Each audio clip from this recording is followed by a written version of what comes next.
예, 하게, 어디까지 했더라? 원인이 있으면 결과가 있다. 아, 예, 예, 좋습니다. 예, 예, 어, 사람은 이제 우리 날 때부터 지금까지 눈에 보이는 것은 그 모든 것은 원인과 결과로 만들어져 있죠. 예, 그러니까 뭐 연필을 위에서 떨어뜨리면 아래로 떨어진다. 또 만약에 제가 여기서 이제 뉴질랜드나 호주 가려면 제가 움직이지 않고는 호주와 뉴질랜드 못 가죠. 또 거기 계신 분들이 저에게 오려면 뭔가 여러분들이 움직여야만 여기 오실 수 있죠. 그러니까 우리가 액션을 취하지 않으면은 아무런 결과가 나오지를 않습니다. 우리 눈에 보이는 것들이.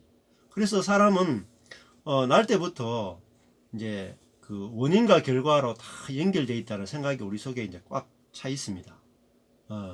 그래서 신앙생활도 마찬가지고 성경을 딱 보면은 이제 원인과 결과로 보여지고, 또 그래서 성경에서 자동적으로 찾게 되는 것은 율법인 거죠. 자, 율법은 뭐냐면은 우리의 행함을 통해서 하나님의 축복을 얻을 수 있다라는 거죠. 우리가 선을 행하면 복을 주고 악을 행하면 저주를 준다. 이게 율법이에요. 그 율법은 우리의 선과 우리의 악이 먼저 전제가 되고, 거기에 대해서 하나님 쪽에서 우리의 어떤 행위에 대해서 반응을 하는 거죠. 그러면 율법은 주체가 이제 율법의 역할을 그렇게 잡으면 주체가 우리가 되고 객체가 하나님이 되는 것이죠. 근데 원래 율법은 우리로 하여금 지키도록 주신 것이 아니라는 사실이죠. 이게 아주 중요합니다. 율법은 지키도록 주신 것이 아니다. 그죠? 예, 절망하도록 주신 것이다. 죄를 깨닫도록 하기 위해서 율법을 주셨다. 이게 이제 아는 것이 아주 중요한 거죠. 자, 근데 이제 이게 확실하게 알아지려면 반복해서 여러 번 들으셔야 되는데, 중세 가톨릭은 구원을 받는 문제에 있어서 구원받는 거하고 성화되는 거 둘 다 인간의 노력이 선행돼야 된다고 하는 거예요. 구원을 받는 데 있어서도 내가 그 자유의지를 중요하게 얘기했단 말이에요. 하나님이 어떤 사람은 구원하고 어떤 사람을 구원하지 않는데 기준이 있을 거 아니에요. 기준이. 어떤 사람을 구원하고 어떤 사람을 구원하지 않을 때 기준이 뭐냐면, 어떤 사람이 하나님이 선택할 만한 조그마한 선이라도, 조그마한 믿음이라도 인간 쪽에서 먼저 시작을 해야 된다는 것입니다. 인간 쪽에서. 출발이 인간이에요. 하나님 쪽에서 출발하는 게 아니라 인간이 먼저 믿음을 가지든지 하나님 보시기에 기뻐할 만한 순종을 하든지 또 이쁜 짓을 할 때 하나님이 그걸 보고 거기에다가 뭘 주시냐면 은총을 주신단 말이에요. 그러니까 가톨릭이 갖고 있는 은총의 개념은 진짜 은총의 개념이 아니에요. 진짜 은혜의 개념이 아니에요. 인간의 행위에 대해서 보상하는 개념이에요. 그러니까 다른 말하면 가톨릭에서 생각하는 은혜의 개념은 율법입니다. 원인과 결과예요. 근데 많은 기독교인들도 지금 은혜라고 하는 단어를 율법이라는 단어로 생각을 해요. 왜냐하면 보세요. 내가 만약에 기도했어요. 기도하고 하나님께 열심히 구했더니 하나님이 나에게 놀라운 선물을 주셔요. 내가 만약에 40일 금식을 했는데 1억짜리 집을 주셨다. 그러면 사람들이 뭐라고 이제 표현을 합니까? 이것은 하나님의 놀라운 은혜다. 이렇게 표현하죠. 그 은혜 아니에요. 그걸 은혜라고 하는 단어를 잘못 쓰는 거예요. 은혜라고 하는 단어는 내가 40일 금식했더니 주는 게 아니고 40일 동안 주님과 씨름하고 다투고 내가 하나님 말씀 안 듣고 삐깔로 갔는데 하나님이 정말로 은혜로 10억짜리 집을 주셨다. 요걸 은혜라 그래요. 자, 나는 죄를 지었는데 하나님은 나에게 복을 주시는 거예요. 이거를 은혜라 그러지. 내가 기도하고 금식하고 순종하고, 그러니까 순종하면 복을 준다. 이건 율법이에요. 그러니까 내가 순종하고 말씀대로 살면 나와 함께 하시고 동행하시고 축복해 주신 하나님을 믿는다면 그 은혜의 하나님이 아니고 율법의 하나님이에요. 이걸 구분하는 것이 안 돼요, 한국 사람. 그렇죠? 예. 그러면 은혜 받았던 사람들 간증 어마무시하게 많이 하죠. 대부분 보면 은혜가 아니고 율법입니다. 순종에 대해서 하나님께서 복 주시는 거예요. 순종하면 복 준다. 기복적 신앙이라고도 볼 수 있죠. 자, 근데 하나님은 율법을 이야기하시는 분이지만 하나님이 우리에게 율법을 말씀하실 때는 우리에게 순종하면 복을 주시기 위해서 율법을 주신 것이 아니에요. 율법으로는 죄를 깨닫게 하기 위해서 주신 거예요. 자, 누구의 죄를 깨닫게 하기 위해서 주셨을까요? 당신이 아니고 나의 죄를 깨닫게 하기 위해서 율법을 주셨단 말이에요. 자, 율법은 첫 번째 대상이 나예요. 나에게 주셨다. 십계명을 누구에게 주셨어요? 자, 간음하지 말라. 계명을 누구에게 주셨어요? 나에게 주셨지 너에게 준 게 아니란 말이에요. 자, 살인하지 말라. 그러면 왜 밖에 있는 많은 살인하는 사람들에게 주신 게 아니고 나에게 주셨단 말이에요. 자, 뭐 우상 숭배하지 말라. 그러면 기독교인들은 저 밖에서 우상 숭배하는 사람들에게 막 적용하죠. 그게 아니고 그 율법은 나에게 주셨단 말이에요. 나에게. 예. 1차적으로 율법은 나에게 적용을 해야 되고, 그러면 뭐죠? 내 자신이 하나님 앞에서 나는 율법으로 보면은 죽어 마땅한 인생이고 심판받아 마땅한 인생이구나. 이렇게 절망을 해야 한단 말이에요. 절망. 나는 율법을 지킬 수 없구나. 예. 첫 번째는 율법은 나에게 주신 것이다. 너에게 아니고. 두 번째는 율법은 절망하도록 주신 것이다. 지키도록 주신 것이 아니고 절망하도록 주셨다. 예.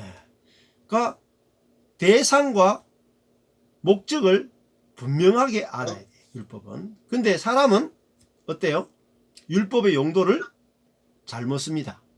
어떻게 씁니까? 너에게 쓰죠. 너에게. 모든 율법은 너에게.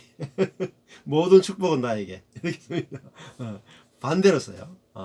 그러니까 그 율법을 잘못 쓰면 어때요? 사망. 선악과를 먹으면 죽는다 그랬잖아요. 자, 그래서 사람은 그 율법 그러면은 잘 안 다가오죠. 배려라고 쳐봅시다. 배려. 사람은 배려심이 있어야 된다. 배려심이 있어야 된다. 율법일까 아닐까요? 율법입니다. 사람이 배려심이 있어야 된다. 율법이에요. 이게 율법인지를 모른단 말이에요. 사람은 배려심이 있어야 돼. 상식이잖아요. 상식. 근데 그 상식이 다 율법이에요. 자, 사람이 배려심이 있어야 된다. 그러면 생각해 봅시다. 누구에게 써야 돼요? 나에게만 써야 돼요. 상대방한테 배려심을 요구하면 안 돼. 그죠? 배려심이 있어야 된다. 나한테만 써야 돼. 나한테만. 그런데 사람은 자기가 배려심을 막 길러요. 열심히 배려심을 기른 다음에 다른 사람이 배려심이 없다라고 하면서 칼로 팍 쑤셔 죽여요. 너는 참 배려가 없는 인간이야. 어떻게 그렇게 네 이기고 살아? 그러면서 나는 배려심을 좀 길렀단 말이에요. 그래서 그 배려심이 있어야 된다라고 하는 율법을 상대방에게 딱 들이대요. 그러니까 이게 본능이란 말이에요. 본능. 근데 이것이 하나님의 율법을 잘못 사용하고 있는지도 몰라요. 왜냐하면 말씀이 없으면 모릅니다. 내가 그게 뭐냐면 율법을 잘못 사용하는 것이 하나님 노릇하고 있는 거란 말이에요. 하나님 노릇하고 내 자신이 하나님이 되어 있는 거예요. 그 자체가 원죄예요. 죄예요. 두 번째, 사람은 배려심이 있어야 된다. 그러면 자, 두 번째, 이거는 무슨 용도로 해야 돼요? 배려심을 기르는 용도로 하면 안 되죠. 내가 배려심이 있어야 된다. 배려심을 나는 배려심 있는 사람이 돼야지 노력해서 배려심 있는 사람이 되면 안 되는 거예요. 뭐라고요? 두 번째, 율법은 노력하기 위해서 준 것이 아니고 절망하기 위해서 준 것이다. 그러면 내가 내 자신을 봐야 돼요. 아, 나는 정말 배려심이 있는가? 깊이 들여다봐야 돼. 들여다보면은 아, 나는 배려심이 전혀 없구나. 전혀 없구나. 응? 내가 좋을 때만 배려하죠. 응? 내가 배려하고 싶은 사람한테만 배려하죠. 무조건적인 배려가 안 돼요. 그래서 모든 율법이라고 하는 것이 딱 오면은 그것을 통해서 내 자신이 절망해야 됩니다. 절망. 네. 절망. 자, 이게 아주 중요한 겁니다. 그래서 캐톨릭은 구원에 있어서도 인간의 선행이나 인간의 믿음이 우선되고 성화도 마찬가지였어요. 근데 이제 종교 개혁자들 가운데 많은 사람들은 구원에 있어서는 우리가 구원받는 데 있어서는 율법이 아니고 오직 은혜로 구원을 받는다라고 동의가 됐어요. 구원은. 그런데 그 다음에 뭐가 문제냐면 구원이 아니라 성화. 우리가 거룩해지는 것. 우리가 그리스도의 형상을 닮아가는 거룩한 삶은 어때요? 거룩한 삶은 노력이 필요합니까? 노력이 필요하지 않습니까? 이렇게 물으면은 대부분 종교개혁자들이 거룩해지는 것은 십계명이 필요하다. 율법이 필요하다. 율법을 지킴으로 거룩해진다. 구원받은 사람은 이제 새로운 사람이 됐기 때문에 율법을 지킬 수 있도록 우리는 새 사람이 되었다. 성령께서 우리를 도와서 우리가 거룩해지는 노력을 하면 거룩해진다.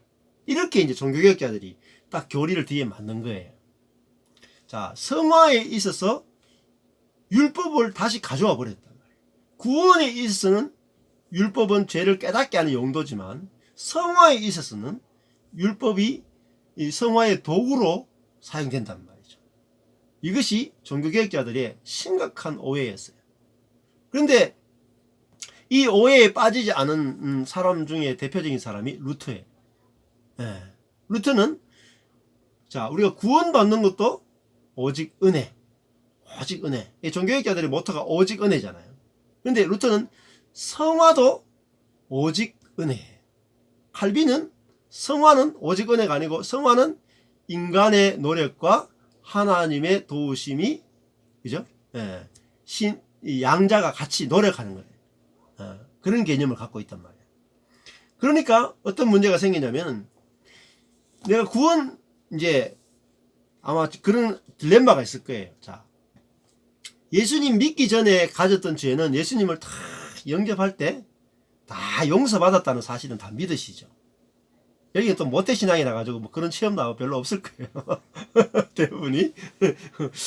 근데 이제 이 생에서 처음으로 이제 교회 나온 분들은 이렇단 말이에요. 내가 지금까지 뭐 지었던 모든 죄는 내가 예수 믿을 때 회개하잖아요. 그죠? 회개하니까 내가 다 용서받았다는 사실을 믿어요. 근데 문제는 그럼 예수 믿고 나서는 어떻게 해야 돼요? 그 다음에는 예수 믿고 난 다음부터 짓는 죄는 어떻게 되나요? 예? 예수 믿고 나서 그 다음 매일매일 생활 속에서 짓는 죄는 자, 1번 회개해야지 용서받는다. 회개하고 고치고 해야지 용서받는다. 두 번째, 회개하지 않아도 이미 다 용서됐다. 어느 겁니까? 1번으로 사셨죠? 지금까지 1번으로 사셨죠. 1번. 한국계 대부분이 1번입니다. 근데 스티븐 맥베이 오늘 하나님 재정의하기 읽어보세요. 2번입니다. 2번이에요. 자, 우리가 예수님, 그러니까 우리가 매일매일 하루하루 그리고 우리가 죽을 때까지 과거의 죄뿐만 아니라 현재의 죄와 미래의 죄까지 이미 다 용서받은 거예요. 사실 구원파가 더 맞아요. 한국에서. 구원파가. 근데 구원파는 이제 성화 부분을 정확하게 설명을 못해요. 과거의 죄, 현재의 미래의 죄 다 용서받았다는 면에서는 구원의 확신은 주지만 성화 부분은 구원파가 또 설명을 잘 못해요. 자, 구원과 성화를 나누어 놨기 때문에 그래요. 분리시켜 놨기 때문에. 자, 둘 다 사실은 같은 건데 이거를 이제 설명을 잘 못하는 거예요. 굉장히 어렵기 때문에 그래요. 자, 구원이나 성화, 구원받는 것이 뭐냐면은 더러움으로부터 우리가 구원받는 거예요. 그것이 바로 거룩입니다. 그러니까 우리가 율법 아래에 있던 사람이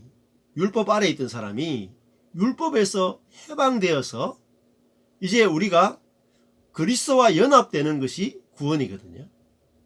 그래서 제가 계속 반복해 말씀드린 것이 율법이라고 하는 첫 번째 남편과 살던 사람이 우리의 첫 번째 남편은 율법이었어요.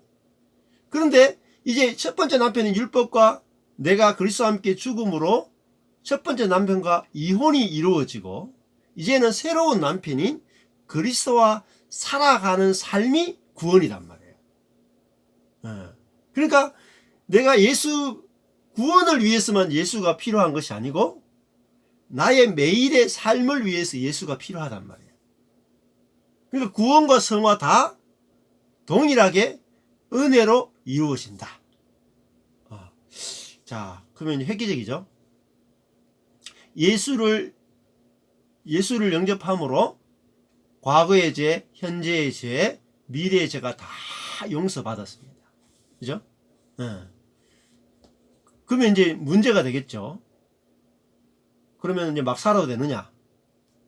이런 문제가 생기잖아요. 대충 막 살아도 되느냐? 그래서 이 문제 때문에 성화는 율법이 필요하다. 이렇게 이제 또 종교학자가 들고 나온 거예요. 근데 더 깊이 몰라서 그래요.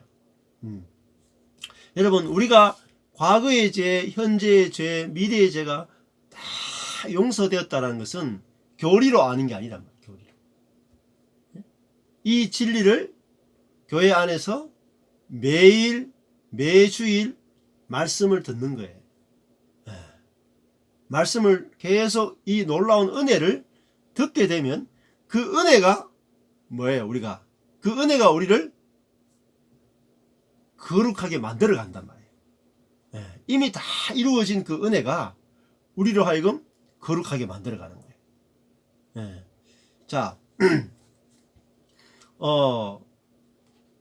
사람을 볼 때 예를 들면은 구원은 은혜로 받았는데 성화는 인간의 노력이 필요하다. 이렇게 하면은 자, 내 옆에 있는 사람한테 어떻게 하겠어요? 당신이 성화되기 위해서 노력해야 합니다. 이렇게 되죠.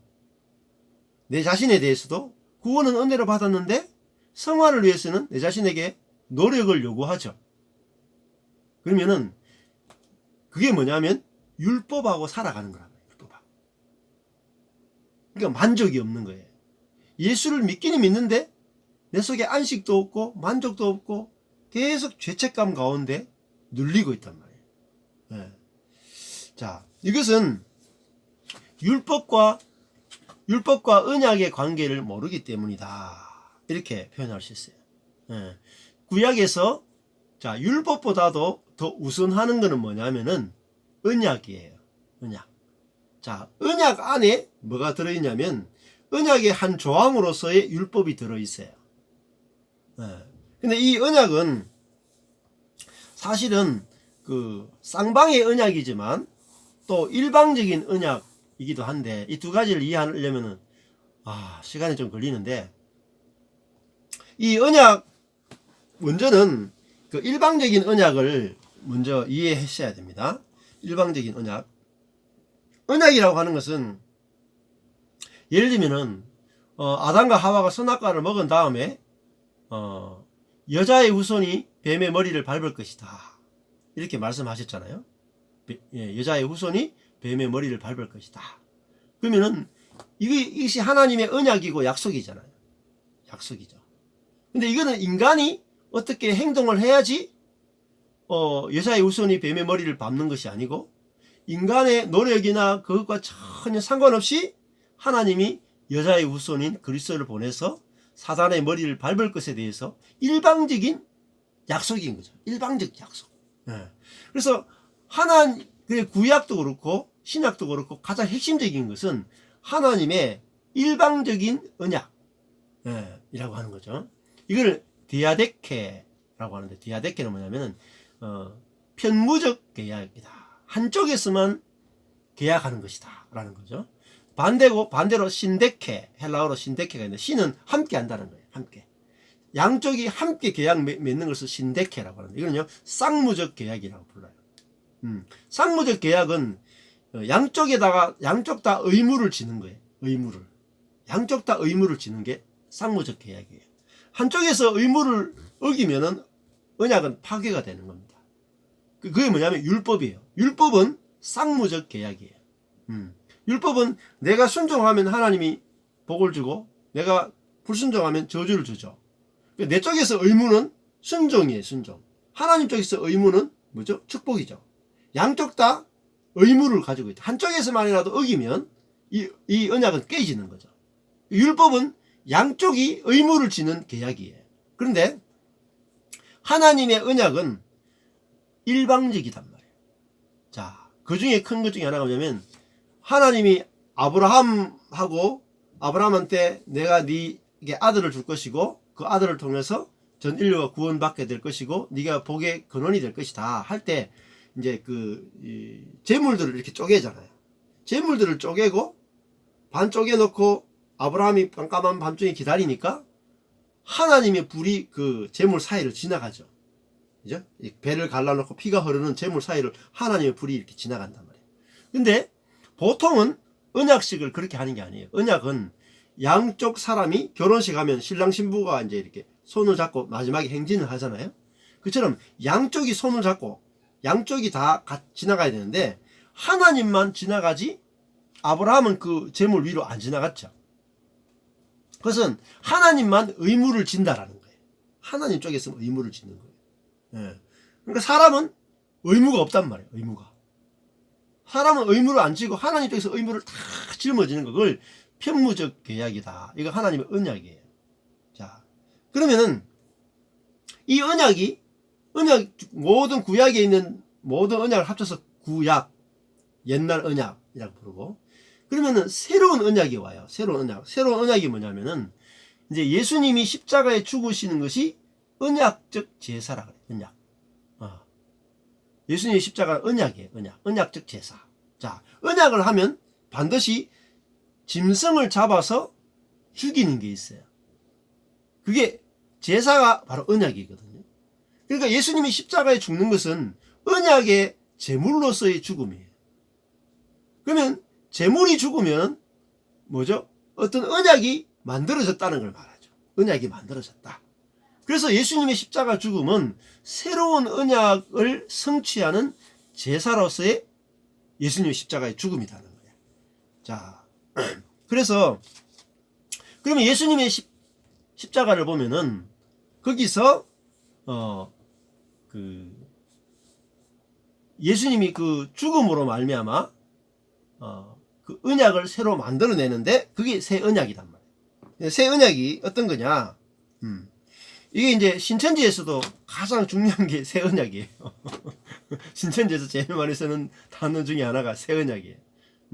그래서 제가 새 언약을 강의하니까 그 사람이 와서 우리가 하는 새 언약은 다른데 이렇게 의미가 다르다 이야기 하더라고요. 자, 그러면은 이 새 언약을 아는 것이 아주 중요하죠. 그래서 에스겔서 36장 26절 27절에 보면은 새 언약이 나와요.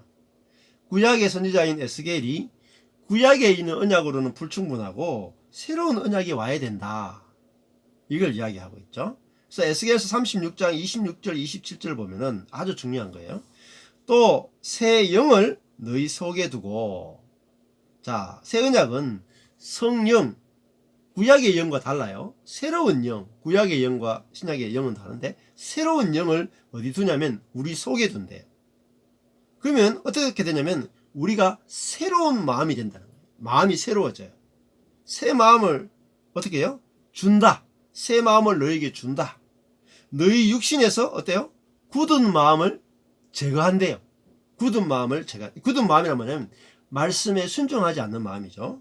그리고 부드러운 마음을 준대요. 하나님이 말씀하면 온유하게 순종할 수 있는 마음, 부드러운 마음을 주는 거예요. 우리 보고 굳은 마음을 제하고 부드러운 마음이 되라 요구하는 게 아니죠. 근데 너희에게 새 영을 너희 속에 두고 새 마음을 너희에게 주고 너희 육신에서 굳은 마음을 제거하고 부드러운 마음을 주겠다. 다 약속이죠. 우리 쪽에서 의무가 없어요. 주겠다라는 약속밖에 없어. 또 내 영을 조금 전에 새 영 그랬는데 내 영을 너희 속에 두어 너희로 자 그다음 중요해요. 내 율례를 뭐라 그랬습니까? 행하게 하리니. 내 율례를 행하라. 이건 율법이죠. 율례를 행하라는 율법이죠. 이게 모세의 율법입니다. 근데 이제는 우리 보고 율례를 행하라가 아니고 율례를 행하도록 만들어 주겠다라는 거예요.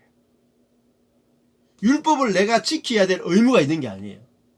새 영, 새 마음, 하나님의 영이 우리 속에 들어오면 내 안에서 저절로 율법이 순종이 되고 지켜지도록 자동이 된다. 자동. 저절로 된다. 저절로. 그게 새 언약이에요. 왜 예수님이 우리 안에 와야 되냐? 왜 예수가 내 안에 오셔야 돼? 내주하셔야 되느냐? 그는 율법을 성취시키기 위함이에요. 근데 율법의 성취라고 해서 어떤 하나하나의 계명을 말하는 게 아니라 하나님 사랑, 이웃 사랑을 완성시키는 분이 예수란 말이에요. 그래서 이제는 내가 노력해서 지키는 것이 아니라 예수님의 영을 통해서 하나님 사랑, 이웃 사랑이 실제가 되게 해주겠다. 너희가 내 규례를 지켜 행하게 될 것이다. 이렇게 돼 있어요. 에스겔서 36장 26절 27절.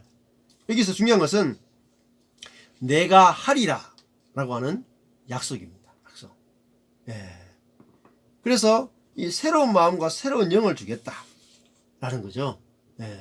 그래서 우리가 원죄 우리 속에서 하나님처럼 된 마음, 자기중심적인 마음, 이것이 옛 마음이잖아요.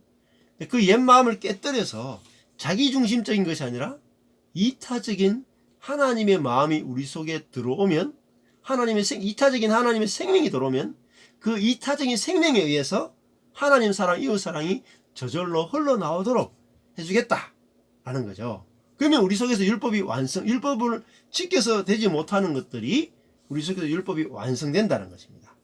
자, 그래서 하나님과 우리 사이에 신약에 오면 하나님과 우리 사이에 이제 율법이 폐해진 거라고요. 자, 율법이 폐해졌지만 율법이 우리에게 폐해졌지만 율법이 하는 역할이 있어요. 왜냐하면 율법을 지키는 용도로서는 폐해졌어요. 우리가 율법을 내 스스로 지켜야 되는 용도로서는 율법이 폐해졌지만 그 율법이 우리가 어떤 죄인인가 절망을 시키는 용도로서 율법은 있단 말이에요. 절망시키는 용도. 이걸 잘 아셔야 돼요. 근데 우리는 절망시키는 용도로서 율법을 가지고 있는 것이 아니라 지키는 용도로서 율법은 가지고 있고 절망시키는 용도의 율법은 안 가지고 있단 말이에요. 바뀐 거죠. 바뀐 거. 지키는 용도로서 율법은 폐해졌어요.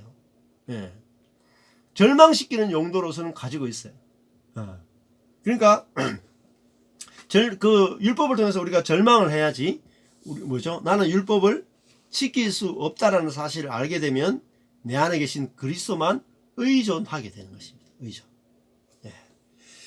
자, 그래서 용서라는 부분들을 보시면은 누가복음 23장 34절을 보면은 제가 시작할 때 말씀을 드렸잖아요. 우리가 예수를 믿고 나면 계속해서 회개해야 되고 용서를 받아야 되느냐 그러느냐 보면은 누가복음 23장 34절을 보면은 예수님이 이에 예수께서 이르시되 아버지 저들을 사하여 주옵소서 자기들이 하는 것을 알지 못함이니이다. 자, 많은 군병들과 유대인들이 예수님을 십자가에 못 박아서 찔러 죽였어요. 그런데 그들이 회개 안 했잖아요. 그죠? 예수님을 찔러 죽이는 사람들이 회개 안 했잖아요. 근데 예수님은 뭐라고 기도하냐면 아버지 저들을 사하여 주옵소서. 회개도 하지 않는데 사하해 달라고 기도했다는 거죠. 그들의 회개와 상관이 없어요. 일방적으로 용서를 주시는 거란 말이에요. 그래서 용서를 구할 때까지, 회개할 때까지 주님은 기다리지 않으신다. 그냥 용서하신다.